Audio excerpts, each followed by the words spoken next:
Bueno, ¿y qué podemos hacer?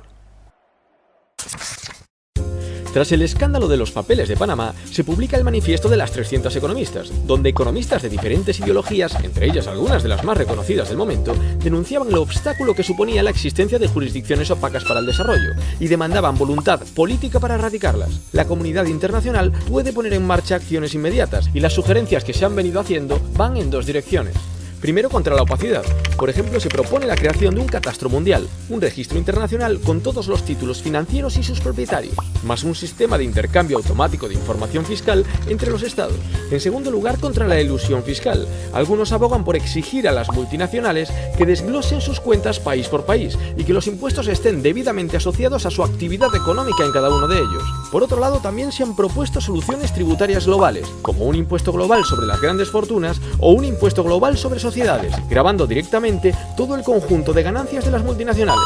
Fácil, ¿no?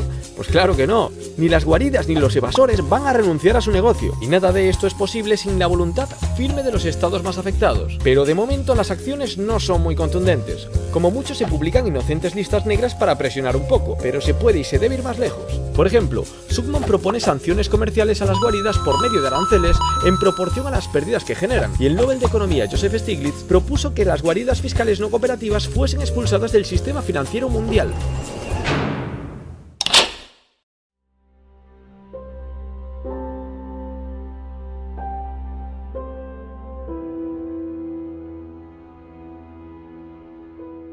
Mientras tanto, ¿qué puedes hacer tú?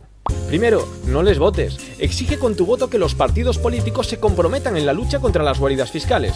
Si se niegan a utilizar el poder del Estado para presionar a las guaridas, edulcoran las acciones contra el fraude o ellos mismos las utilizan, no les votes. Segundo, no les compres si sabes que usan guaridas fiscales para esconder sus actividades o no pagar los impuestos que deberían. Y tercero, este 3 de abril, a la calle contra las guaridas fiscales.